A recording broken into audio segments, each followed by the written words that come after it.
So we're in 1 Timothy chapter 5, switching gears here from what we've been dealing with. Sort of going back to what we started, saying that the grand thesis, what we were using as a grand thesis for 1 Timothy was 1 Timothy 3:15, where he says, I guess 14 and 15, I hope to come to you soon, but I'm writing these things to you so that if I delay, you may know how one ought to behave in the household of God. So, which is the church of the living God, a pillar and buttress of the truth. So, in 3:15, Paul calls the church, uses the metaphor of the household of God. In chapter 4, the first couple verses, it blooms a little bit, or in chapter 5, rather. The church is not merely God's house, but it's a family, God's family. And so also what we're going to see as chapter 5 goes along is some logistics kinds of things, practical things. Similar to chapter 2, he dealt with some practical things in the assembly. Now it's not so much about the assembly, but just dealings with people, both for Timothy as the preacher, but also just in general. How are we to treat one another or deal with certain things that are, as long as the church is made up of people, inevitably, possibly going to happen in different scenarios. So he starts in the first two verses and says this. And actually, before I even read it, let me go ahead and point out. Some versions say elder here, which creates a little bit of confusion. But as we look at the context here, it's very clear that the word elder here doesn't refer to the same kind of elder as in chapter 3, but just in the generic sense of an older member. And the reason that's clear is because you look at, he addresses 4 categories of Christians. The first one is an elder, okay, if your translation says that. But then look at the other 3. Younger men, older women, younger women. So clearly, in this context, elder here means an older man. So we got older men, younger men in verse 1. We got older women, younger women in verse 2. So here's what he says. Do not rebuke an older man, but encourage him as you would a father. Younger men as brothers, older women as mothers, younger women as sisters in all purity. So he doesn't repeat it, word for word, but it's obvious that the thing that he says about older men are equally applicable to the other 3 categories. So don't, and I sort of have that represented on the screen, but the argument has been made that not only should the encourage carry over, but the don't rebuke should also carry over. So the idea is exhort the people, treat them with respect. Get along. There is an appropriate way to handle things. And the word rebuke there has sort of built into it a sort of a harsh, stinging,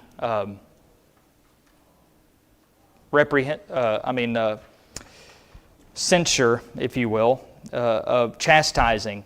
So, in one sense, it kind of gives the impression that he's saying that older men get special treatment. But once we understand that he's saying the same thing about the others as well, it doesn't necessarily mean special treatment. But it's the same for others. Treat older brethren as you would a father. Treat younger brethren as you would a brother. And especially for Timothy as a young man, the younger Christians were probably around his age, he should approach them as brothers, as he would brothers, actual brothers. Treat the older women as he would his own mother. Treat the younger sisters as he would as you would your sister.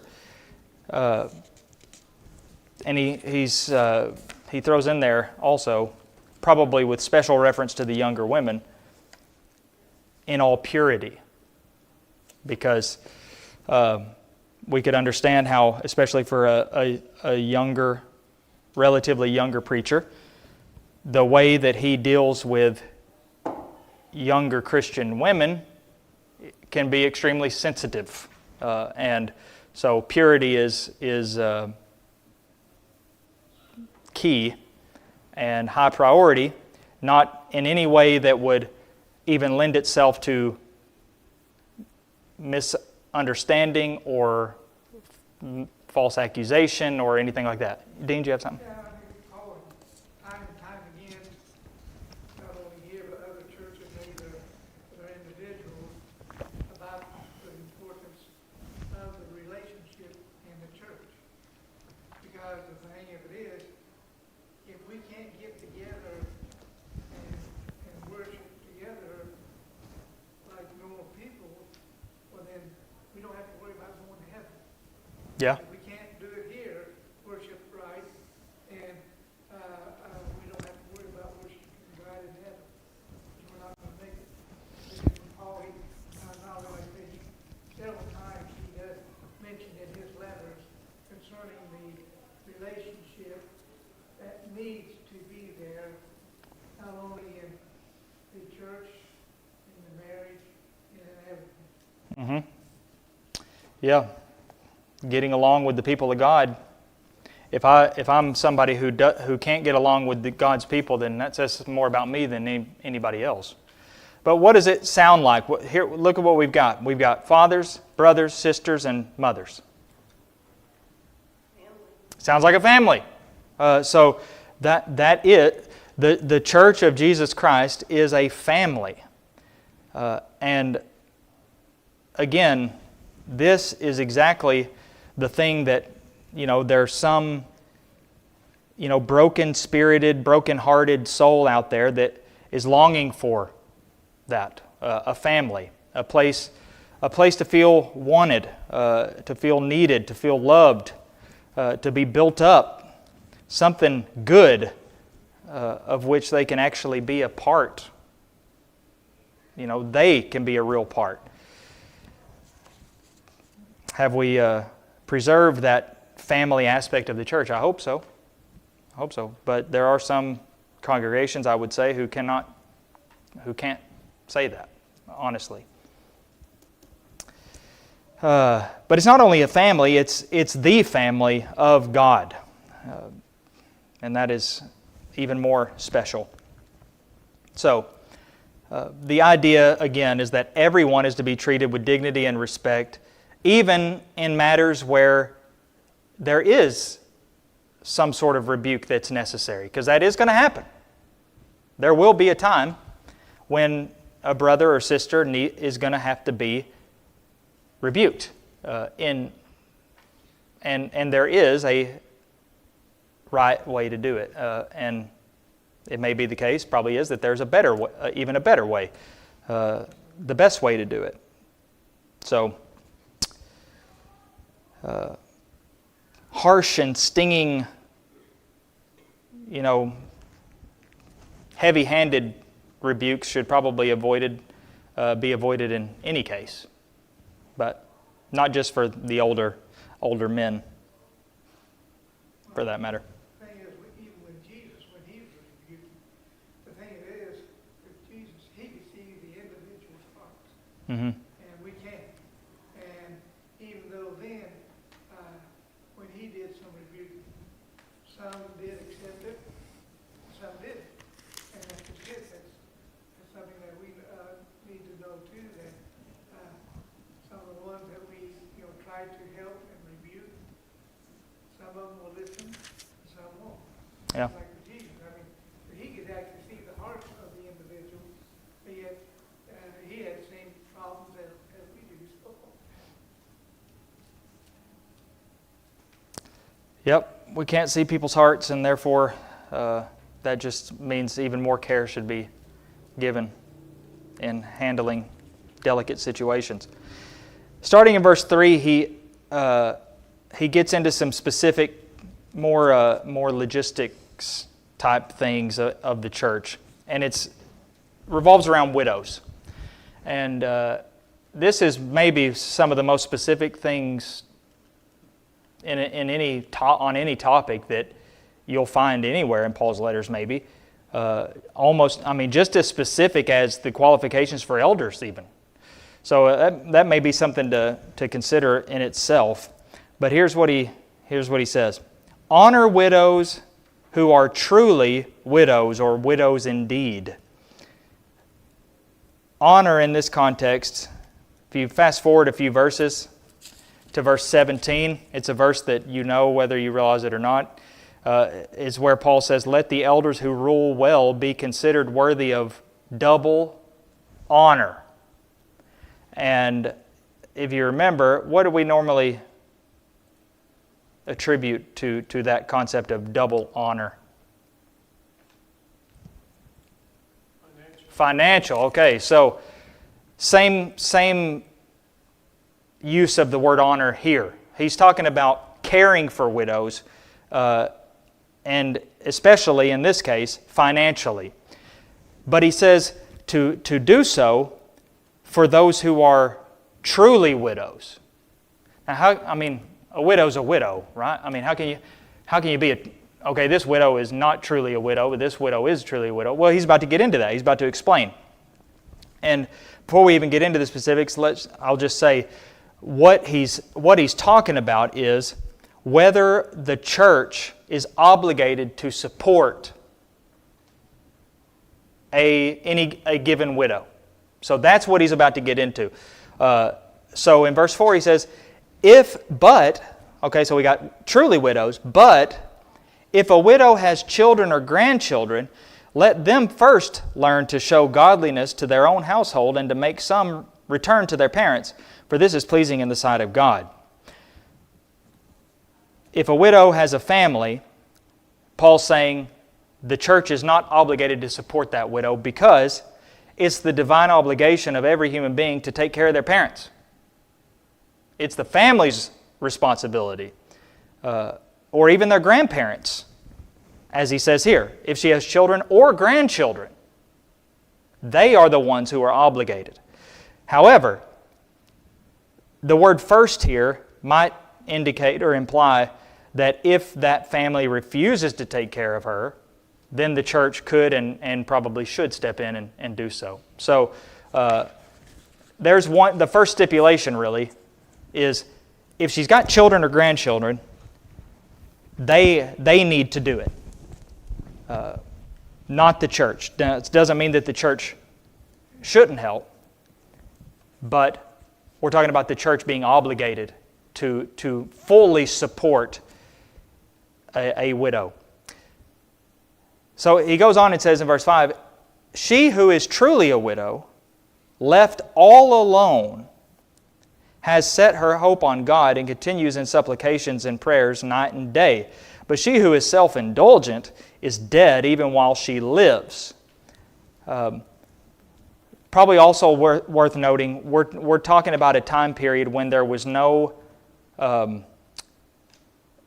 Social Security, life insurance, other governmental, programs that where a widow might receive money from the government.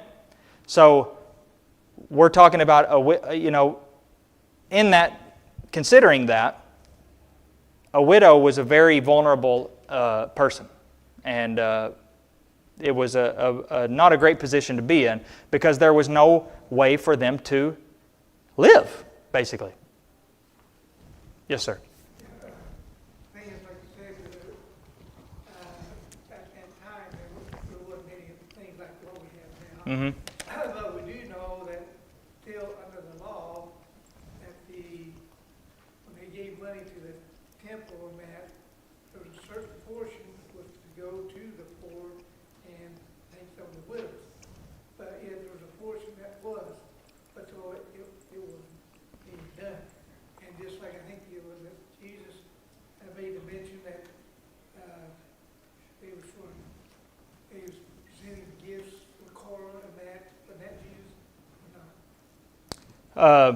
Which, Actually, they wouldn't take care of their parents, but then they say they would give them a gift yeah. to the temple. Wouldn't that right? He called it out. I mean, it is mentioned there that, about the hypocrisy, yeah.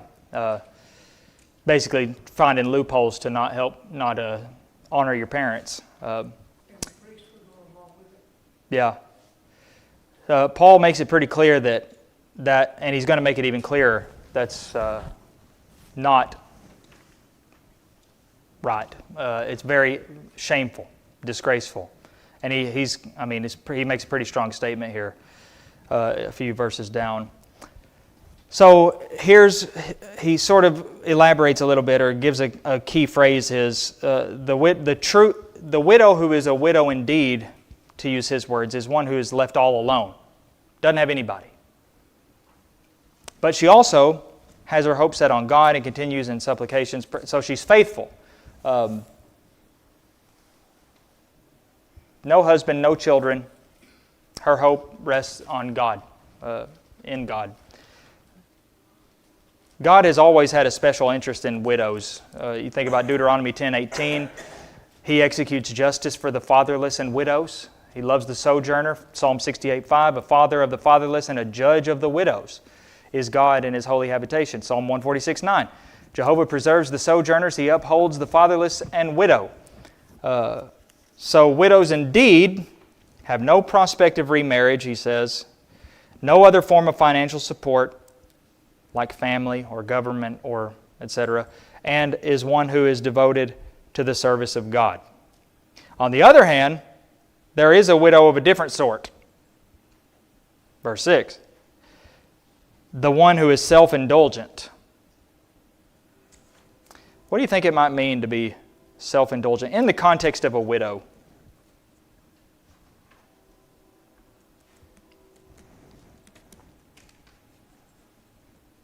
Okay. She just runs around with the crowd. Okay. Runs around with the crowd. Spends all of her money on foolish things. Okay. Take care of herself. Wastes her substance, like the prodigal son. I think there's probably also a subtle reference here to maybe sexual things. It's not necessarily, but it very well could be. It certainly isn't limited to that, although he does maybe allude to that in a few verses. But what we see, if nothing else, is a contrast of, in one aspect, widows who are have their hearts and minds and spirits set on God, and those who are serving themselves. Yeah, Dean? Well, I think under a certain age, 60, I couldn't remember what happened here in this chapter, so. Yeah. A couple verses later. Yeah. So, so there was some different qualifications, like you said, Mm-hmm. just like with anything else. We know that if a person is really hungry and need, then it would help that individual if we can. Yeah. So the word translated self-indulgent means to indulge oneself beyond the bounds of propriety. And it can be translated to live luxuriously or voluptuously. And again, could involve sexual things, it may not. But what Paul says about that widow, that kind of woman, is that she's dead even while she lives. That's interesting, isn't it? How can you be dead even while you live? Well, clearly he means in a spiritual sense. Separated from God, even while she remains living in the flesh. But verse 7, he says, again, similar, he said it last chapter, command these things as well. So in 4:11, he said, command and teach these things. Now in verse, here in 5:7, he says, command these things as well, so that they may be without reproach. But if anyone does not provide for his relatives, and especially for members of his household, he has denied the faith and is worse than an unbeliever. That is a very strong statement. So, if anybody does not provide, your version might say for his own, obviously, since he specifies especially members of his household, it seems that pretty clear we've got immediate family and then extended family even. Now, of course, how extended would be a judgment call, cousins, first cousins, okay, what about second, third cousins, how extended do you go? But we can't make the relatives be the same as the members of the household because he specifically differentiates between those two groups. Yeah. And here, basically, he's talking about Christians and faithful Christians. Yeah. Now, we know that we have some of our relatives are not members, so are we responsible for them? No, not in that situation. But if they were members and stuff like that, but like I said, it takes, a lot of things concerning this, we know that some people think that just, give it just to anybody. That's not the way it's saying. Not just anybody, but he's talking about Christians. The one providing is a Christian. But in our culture, people don't take care of their cousins and second cousins. Unless, I guess most people's family don't need help. I guess if you had a cousin that was in need, obviously Okay, yeah. you might help them out. But, Yeah, if they don't need it, then they don't. but You- it's you're- not like if you're a father who doesn't provide for his household, or like a man who doesn't provide No, especially members of his household, but also his relatives. like if you have relatives that are suffering. Yeah. But not because you might have relatives that are suffering because of some terrible decisions that they've made. Yeah. Okay. Well, my stepbrother would need our help, but Your stepbrother has a father. but who doesn't help him anymore because Okay, he's well. burned all his bridges. Yeah, I'm just saying, like, if somebody you've helped them and been in jail, like, Is he homeless? He has been, Is he? I guess not technically. Okay. But it's his own doing, he has a drug problem. You would still be expected to. I'm not expecting anything. I'm just telling you what Paul said, which is, if anyone does not provide for his relatives, especially the members of his own household, he's worse than an unbeliever. I don't think there's no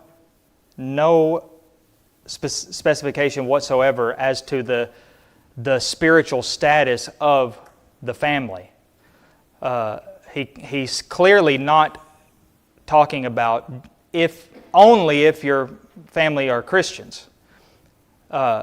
He clearly is talking about you as a Christian. That's why he says you've denied the faith and you're worse than an unbeliever. But his point is he's very strongly trying to get it across that it is a divine obligation for a person to care for their own family. Males and females alike. Yes. There are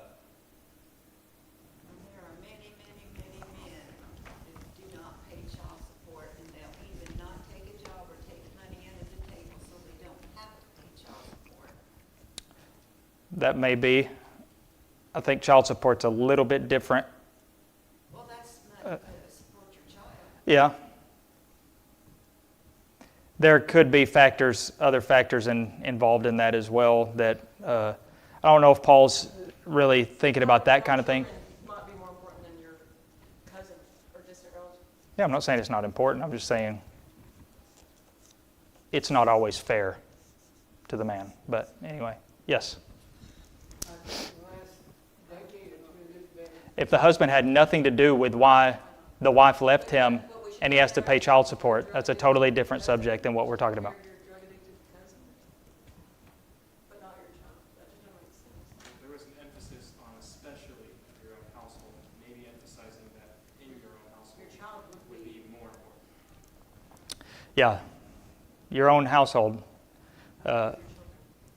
would include your children, would include your parents as well, your immediate family.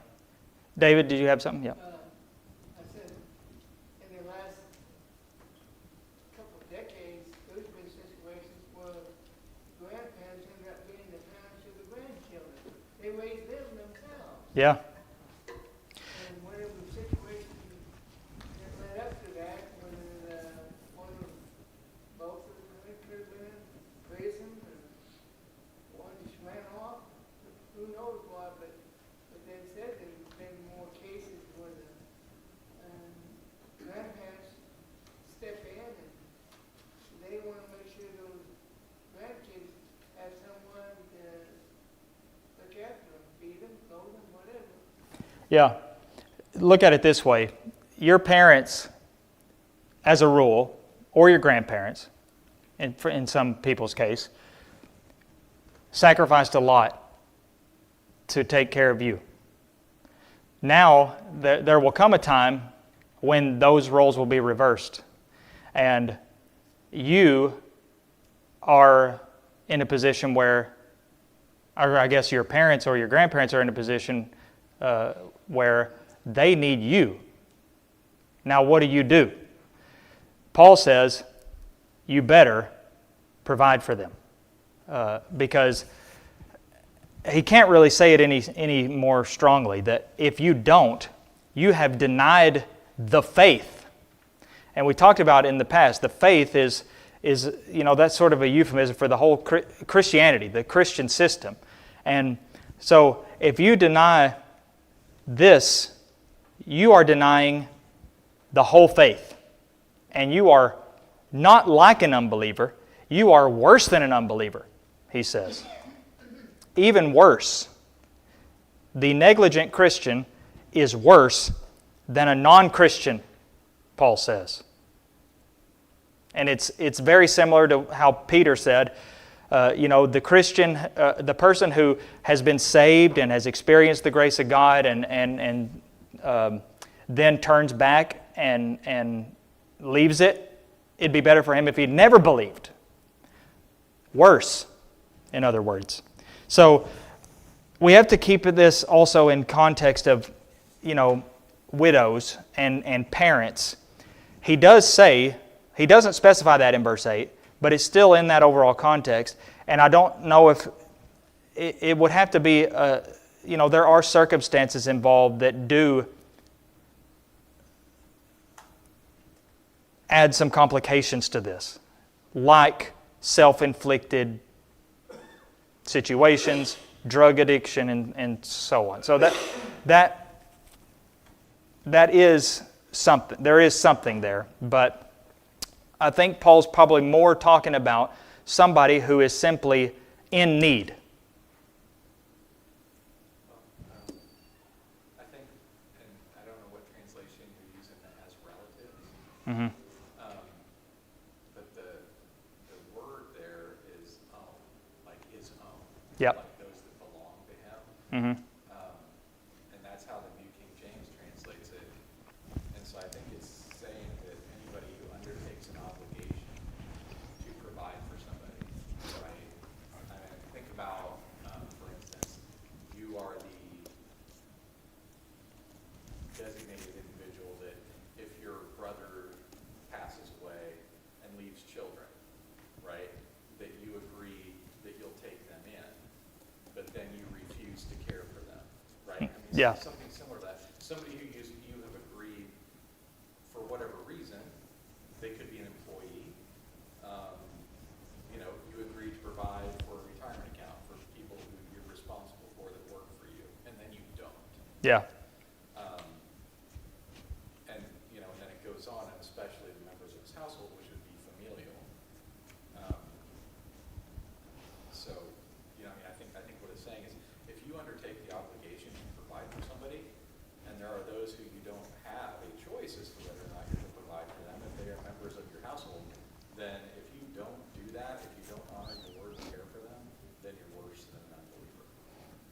Yeah.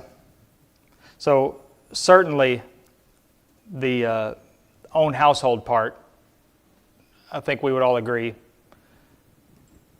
as I already said, the parents who took care of you, you have an obligation to take care of them when they are in a position where they can't take care of themselves, just like you were in a position where you can't take care of yourself when you were young. So the reason he says this is because, again, he's getting into who is the church obligated to support.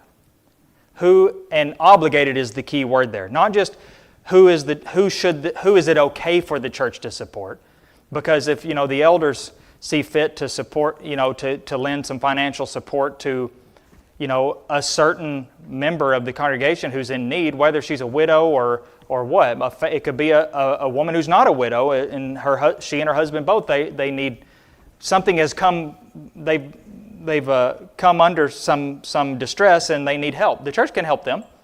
Paul's talking about who the church is obligated to support. And specifically, he's talking about widows. Yeah. In the household, was back then, a lot of them had slaves in that. Would that include them, or do you think you'd still be obligated, they're your possession, so to speak? Yeah, I don't know. The slave thing is kind of a, dodgy, difficult to know, especially for the cultural side of it, how that was viewed. But yeah, I'm not sure about that. But then in verse 9, then he actually starts to get into it here. So he says, let a widow be enrolled. There's an interesting word, like being put on a list. If she is not less than 60 years of age, having been the wife of one husband, having a reputation for good works, if she has brought up children, has shown hospitality, has washed the feet of the saints, has cared for the afflicted, has devoted herself to every good work. So here's some very specific criteria for a widow who merits the full support of the church. Got to be over 60. She has to have been faithful in her marriage. So we got age, we got marital faithfulness, and general faithfulness. A woman of God, trustworthy, genuine. There is, the question of what about if she has brought up children? Does this mean that she must be or must at least have been a mother? It's difficult, to say the least. It may be that the focus is not simply on giving birth, but on the bringing up aspect of children, if she has any. And therefore, it's been said the point would seem to be that the manner in which she brought up those children. Because after all, is there any merit? Paul's obviously talking about meritorious traits. Is there any merit in getting pregnant and having a child? Not really, not spiritual merit. There are many teenage girls who've done that, and not very, honorable in that sense. It's not a choice of a woman can't have children. Yeah, what about the woman whose womb, Jehovah shut up her womb? A woman like that wouldn't be eligible. Doesn't seem to fit overall. What about the washing of the feet of the saints?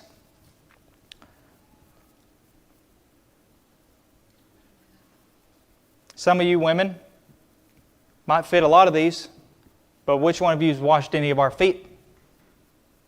Well, that really was a custom thing because of That'd be a cultural thing. yeah, kind of a cultural thing, and Could be a cultural thing, but and two, that to me would kind of go along with hospitality. Where, Yeah. you invite somebody in, where you feed Okay, yeah, I think we're dealing with a euphemism here. She having washed the feet of the saints is a euphemism for having, served the church. Not literally, she has to have washed the feet of the saints. One time is all it takes, and then she's been a woman that's washed the feet of the saints. So if she meets all these, all of a sudden, well, I better go wash some people's feet so I satisfy all the. No, I think that's kind of silly. So I think he's talking about she has been a servant of the church in general. Cared for the afflicted, shown hospitality, devoted herself to every good work. The fact that washed the feet of the saints is right in the middle of that, to me, seems a pretty strong indicator that he's just painting a picture of service of the brethren. Yeah. And that's the example that Jesus said when he washed the feet of his, because he said he did it as an example, as he was a servant. Yeah. He came not to Not to be served, but to serve. be a servant. Yeah. Yeah, and That's what you serve.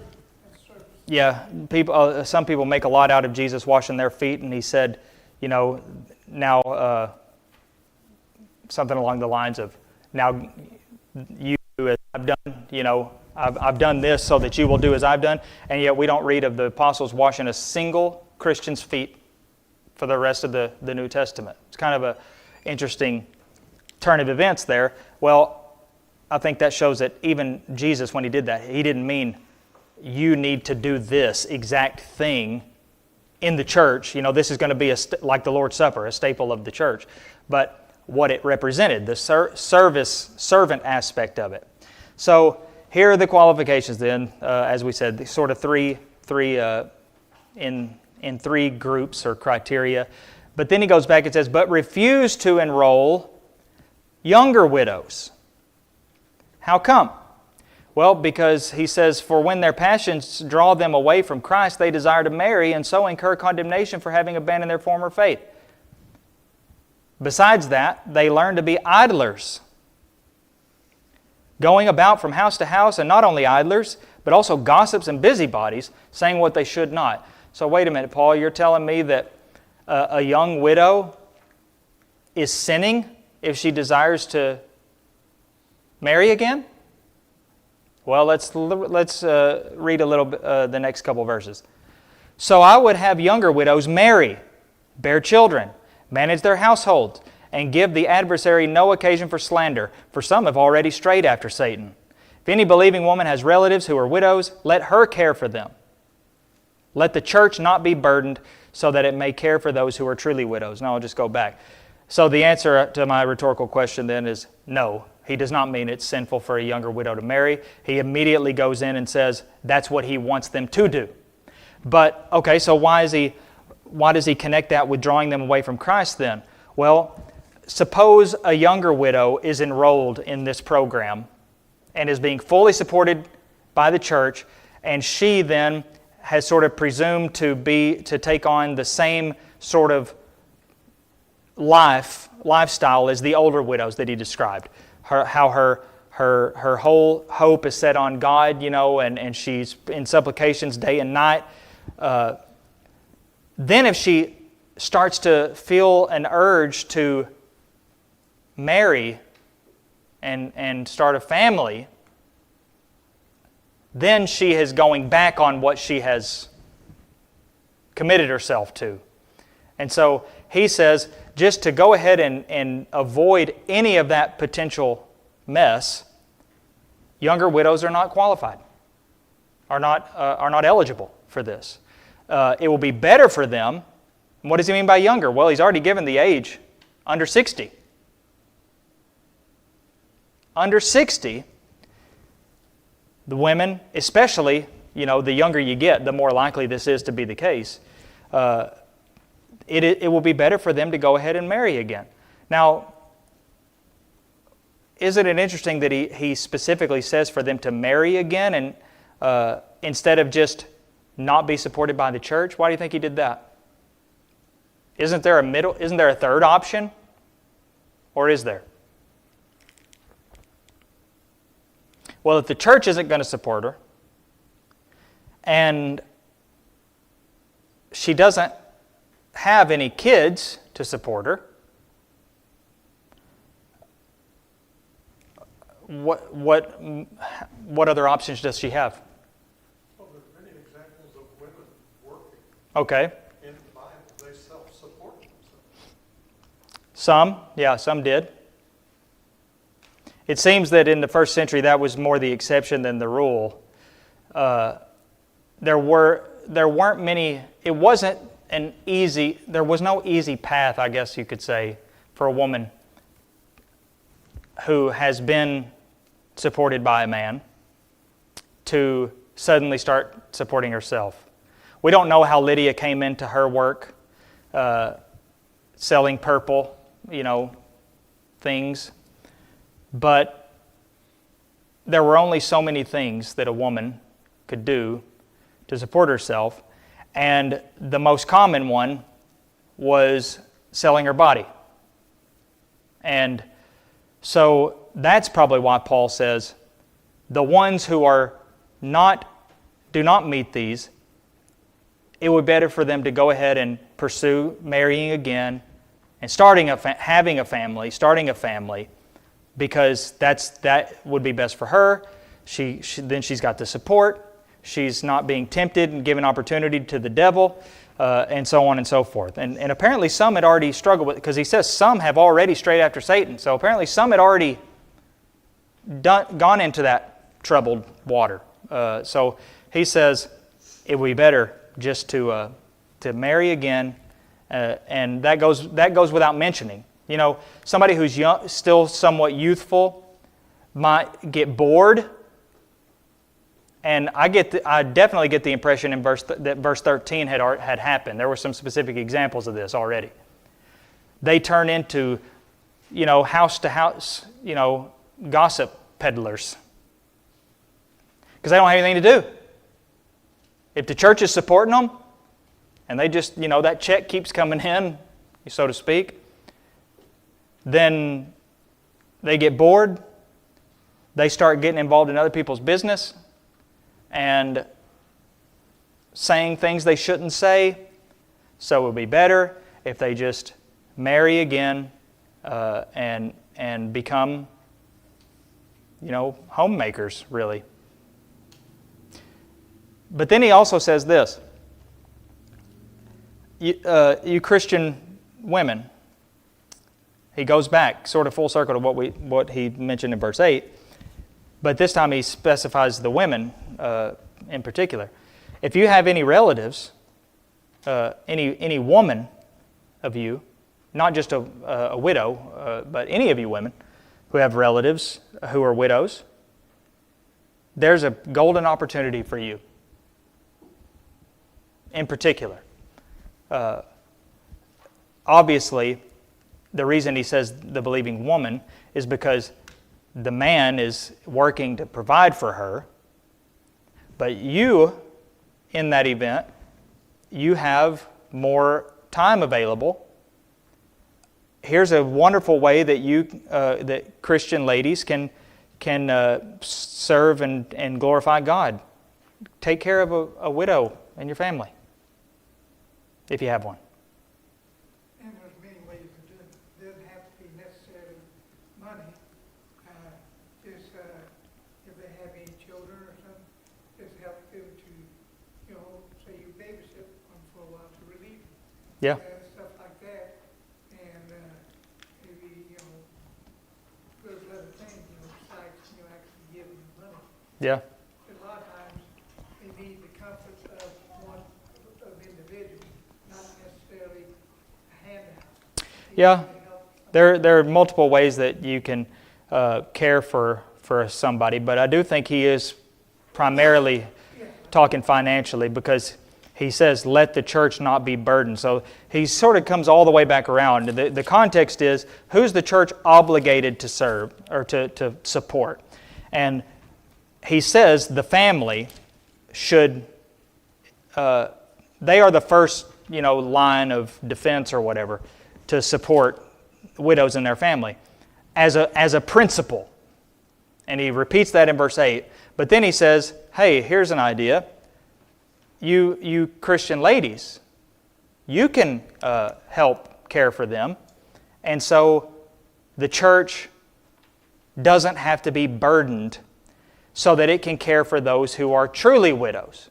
So, again, those over 60, who had been the wife of one man and is a woman of God and trustworthy, faithful, that's who the church is obligated to support. Not just should, but is obligated to support. But Christians, obviously, I think we have an aversion in our culture to taking people into our homes in a permanent, even if it's a temporary, indefinite, permanent, but also indefinite, not meant to be literally forever. But and that goes for orphans and widows. And I'm not sure we have good excuses either, if I'm being honest. If somebody has a widow in their family, of course, it's difficult for us to translate exactly the cultural thing to our culture because our culture is so much different. So we have governmental aid and we have all this several different avenues that a widow could receive support. And if she is receiving support from the government, for instance, then she's not the widow that he describes here. She's not the widow that's been left all alone. Because even if she doesn't have any family taking care of her, but she does receive money from the government, that's money still. Now, that's not to say that the church is not allowed to help her further. It's just that the church would not be obligated to support her. Because what Paul's talking about here is widows whom the church is obligated, spiritually obligated to support. So we've got the family, you've got any other means of financial aid. So doesn't have those, the church is obligated to support her. And to the best of its ability anyway. But, we get into a sort of between a rock and a hard place, especially in the context of orphans, especially among those groups that think it's wrong to support an orphan home. Can't give money to an orphan's home because we're supposed to help the orphans directly. Well, how many orphans are those people taken into their homes? 0. None. So it becomes religious gymnastics of, well, the individual Christian can give the money to somebody else, anything but me, anybody but me taking care of the orphan. Although I do know some Christian men and women who do take in children, and some of them have greatly suffered because of it. And that's not to be a deterrent, but I'm just saying that's all the more praise to them for making those sacrifices and to help orphans. And widows is a similar thing. If somebody has a widow, if a Christian couple has a widow in their family and they also happen to have a spare room or something, hey, I mean that if that woman needs a place to live or something, then what's the excuse? Looks like a perfect opportunity to do some good and glorify God and serve God in the process. Yeah, David? Then in Acts 6, is that about the Grecian widows? I can't remember the whole situation. Yeah. They felt like they were being neglected, but Yeah. the apostles made sure that someone would oversee that need for them. Yeah. They had some sort of arrangement of helping the widows in the church. And 3,000 members. yeah. And some of the Grecian, the Greek Christians felt that the Grecian widows, their widows, were being neglected. So the Hebrew widows were fine, but the Grecian widows they thought were being neglected. So they made it right. And Get that a large group, say, if you had congregations, they had 3,000 members. it's a lot of stuff to have to deal with. Yeah. I mean, you got the resources to help that many that would be in need, that would be one thing. Yep. And they apparently did, yeah.